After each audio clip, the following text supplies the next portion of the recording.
ଜଗନ୍ନାଥ। ନମସ୍କାର ବନ୍ଧୁ ମାନେ, ସ୍ୱାଗତ କରୁଛି ଆପଣମାନଙ୍କୁ ଆମ ଚ୍ୟାନେଲ କଥାମୃତକୁ। ବନ୍ଧୁମାନେ, ଆପଣମାନଙ୍କ ପାଇଁ ଆଉ ଗୋଟିଏ ଆମ ଜଗନ୍ନାଥଙ୍କର ସୁନ୍ଦର ଲୀଳା ନେଇ ଆସିଛି। ଆସନ୍ତୁ ଶୁଣିବା। ଓಂ ନମୋ ଭଗବତେ ବାସୁଦେବାୟ। ସତ୍ୟ ଯୁଗରେ ବଦ୍ରିନାଥ, ତ୍ରେତୟା ଯୁଗରେ ରାମନାଥ, ଦ୍ୱାପର ଯୁଗରେ ଦ୍ୱାରିକାନାଥ, ହେଲେ କଳି ଯୁଗରେ କୋଟି କୋଟି ହୃଦୟର ଆରାଧ୍ୟ ଦେବତା ଶ୍ରୀ ଜଗନ୍ନାଥ। ସେ ପୂର୍ଣ୍ଣ ବ୍ରହ୍ମ ଆଜି ଜଗନ୍ନାଥ ରୂପରେ ନୀଳକନ୍ଦର ମଧ୍ୟରେ ରତ୍ନ ସିଂହାସନରେ ପୂଜା ପାଉଛନ୍ତି। ଆଜି ତାଙ୍କରି ଉପସ୍ଥିତି ପାଇଁ ପୁରୁଷୋତ୍ତମ କ୍ଷେତ୍ର ପାଲଟି ଯାଇଛି ମର୍ତ୍ତ୍ୟ ବୈକୁଣ୍ଠ। କୁହାଯାଏ, ଭାରତେ ଚତ୍କୋଳ ଦେଶେ ଭୂସ୍ୱର୍ଗ ପୁରୁଷୋତ୍ତମେ, ଦାରୁରୂପୀ ଜଗନ୍ନାଥ ଭକ୍ତାନାମ ଭୟପ୍ରଦଃ। ଜଗନ୍ନାଥ ସମସ୍ତଙ୍କର, ସାରା ଜଗତବାସୀଙ୍କର। ସେ କୌଣସି ଧର୍ମର, କୌଣସି ଜାତିର, କୌଣସି ସମ୍ପ୍ରଦାୟର ନୁହନ୍ତି। ଜଗନ୍ନାଥ ଧର୍ମ, ଜଗନ୍ନାଥ ସଂସ୍କୃତି କୌଣସି ଏକ ନିର୍ଦ୍ଦିଷ୍ଟ ଅଞ୍ଚଳର ସଂସ୍କୃତି ନୁହେଁ। ଏହା ସମଗ୍ର ବସୁଧାର ଧର୍ମ, ବସୁଧାର ସଂସ୍କୃତି। ତାଙ୍କରି ପାଖରେ ସମସ୍ତ ଧର୍ମ ଓ ସମସ୍ତ ମତବାଦର ଘଟିଛି ଅପୂର୍ବ ସଙ୍ଗମ। ସେ ବହୁତ୍ୱରେ ଏକତ୍ୱ ଓ ଭିନ୍ନତାରେ ଏକତାର ପଥ ପ୍ରଦର୍ଶନ କରୁଛନ୍ତି ସମଗ୍ର ପୃଥିବୀବାସୀଙ୍କୁ। ଶବର ରାଜା ବିଶ୍ୱାବସୁ ତାଙ୍କର ଯେତିକି ପ୍ରିୟ, ଅବନ୍ତୀର ନରପତି ଇନ୍ଦ୍ରଦ୍ୟୁମ୍ନ ସେତିକି ପ୍ରିୟ।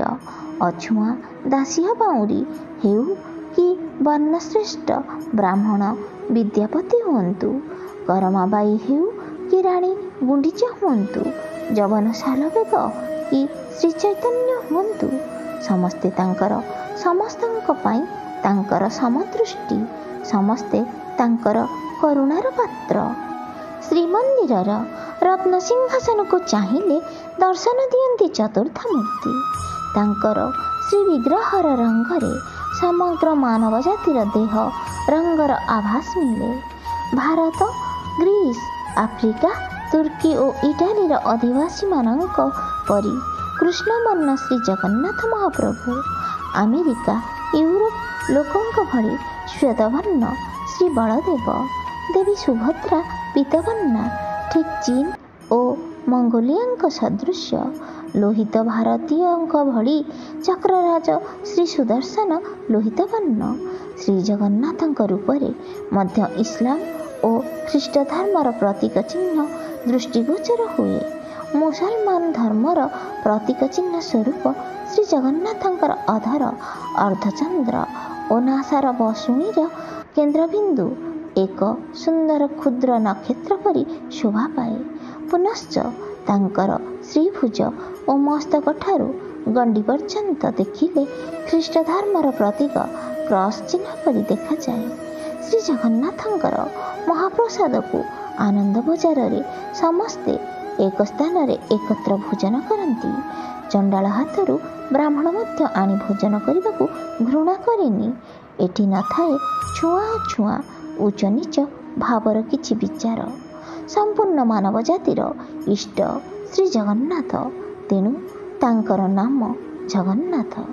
ସବୁ ଧର୍ମାବଲମ୍ବୀ ଓ ସବୁ ମତାବଲମ୍ବୀ ତାଙ୍କୁ ନିର୍ବିବାଦରେ ସ୍ୱୀକାର କରନ୍ତି। ପ୍ରତିଦିନ ଦେଶ ବିଦେଶରୁ ଲକ୍ଷ ଲକ୍ଷ ଭକ୍ତଜନ ତାଙ୍କରି ଦର୍ଶନ ପାଇଁ ଛୁଟି ଆସନ୍ତି ଶ୍ରୀକ୍ଷେତ୍ରକୁ। ସମସ୍ତଙ୍କ ପାଇଁ ତାଙ୍କର ସୀମାହୀନ ଶ୍ରଦ୍ଧା। ସେ ସର୍ବଜନ ବରାର୍ଚିତ, ସର୍ବବୁଧମୟ, ସର୍ବବ୍ୟାପୀ। ବଜ୍ରଯାନର ପ୍ରବକ୍ତା ଆଚାର୍ଯ୍ୟ ଇନ୍ଦ୍ରଭୂତି କହନ୍ତି, ପ୍ରଣିପତ୍ୟ ଜଗନ୍ନାଥ ସର୍ବଯାନ ବରାର୍ଚିତମ୍, ସର୍ବବୁଧମୟ୍ୟମ୍ ସିଦ୍ଧବ୍ୟାପିନମ୍ ଗଗନୋପମ୍। ପତିତ ଅନାଥଠାରୁ ଧନୀମାନେ ସମସ୍ତଙ୍କଠାରେ ତାଙ୍କର ସମାନ ଦୃଷ୍ଟି। ସମସ୍ତଙ୍କର ସେ ପ୍ରାଣର ଠାକୁର, ଭାବର ଠାକୁର। କାଳିଆ, ଚକାଡୋଳା, ବଳିଆର ଭୁଜ, ମହାବାହୁ। ସମଗ୍ର ପୃଥିବୀରେ ଆଜି ଦେଖିବାକୁ ମିଳେ ଜଗନ୍ନାଥ ସଂସ୍କୃତି। ଇଂଲଣ୍ଡରୁ ଆମେରିକା, ଯୁଆଡ଼େ ଦେଖିଲେ ସିଆଡ଼େ ଜଗନ୍ନାଥ ମନ୍ଦିର, ରଥଯାତ୍ରା, ଛେରା ପହଁରା। भेदभाव शून्य जगन्नाथ संस्कृति। राजा प्रजा आर्यजन गुरुजन हरिजन हिंदू बौद्ध शाक्त गणपत्य समस्ते जगन्नाथଙ୍କ पाखरे समान। श्रीक्षेत्र रे समस्ते जगन्नाथଙ୍କର ଓ ଜଗନ୍ନାଥ ସମସ୍ତଙ୍କର ପ୍ରବେଶ ଅଧିକାର ଅଛି ଶ୍ରୀମନ୍ଦିରକୁ। ରଥଯାତ୍ରାରେ ମହାପ୍ରଭୁଙ୍କର ଅଙ୍ଗ ସେବା ଦାୟିତ୍ୱ ବହନ କରନ୍ତି ଶବର ବିଶ୍ୱାବସୁ ବଂଶଧର ଦୈତ୍ୟମାନେ। କାହାରିକୁ ବାରଣ ନାହିଁ ତାଙ୍କ ପାଖକୁ ଯିବା ପାଇଁ। ଶ୍ଵେତକାୟ କୃଷ୍ଣକାୟ ପୀତକାୟ ସମସ୍ତେ ଆନନ୍ଦରେ ଶ୍ରୀମନ୍ଦିରରେ ଦର୍ଶନ କରନ୍ତି ମହାପ୍ରଭୁଙ୍କୁ। ଚକା ଆଖି ମହାବାହୁଙ୍କର ସାମ୍ୟ ଭାବର ସଂକେତ। ଯେଉଁଠାରେ ଯିଏ ଠିଆ ହୋଇ ଜଗନ୍ନାଥଙ୍କୁ ଚାହିଁଲେ ତାଙ୍କୁ ଲାଗେ ସତେ ଯେମିତି ମହାପ୍ରଭୁ ତାଙ୍କୁ ହିଁ ଚାହିଁଛନ୍ତି। ତାଙ୍କର ମନୁଷ୍ୟ ପରି ନେତ୍ର ଥିଲେ ସେ ଗୋଟିଏ ଦିଗକୁ ଚାହିଁଲେ ଅନ୍ୟ ଦିଗରେ ଥିବା ଭକ୍ତଗଣଙ୍କୁ ଆଦୌ ଦେଖିପାରନ୍ତିନି।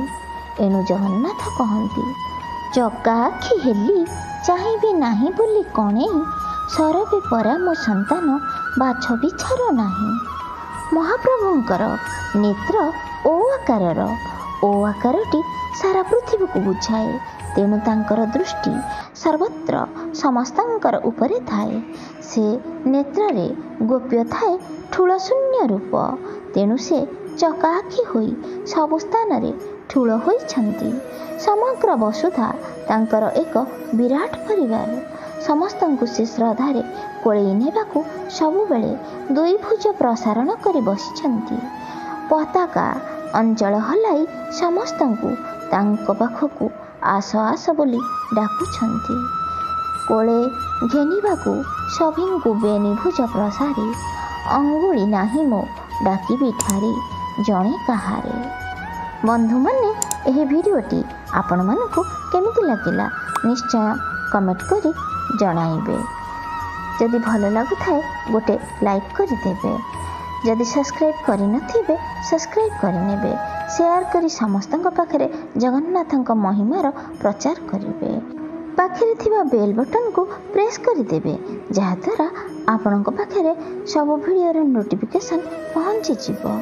ରହୁଛି, ନମସ୍କାର, ଜୟ ଜଗନ୍ନାଥ।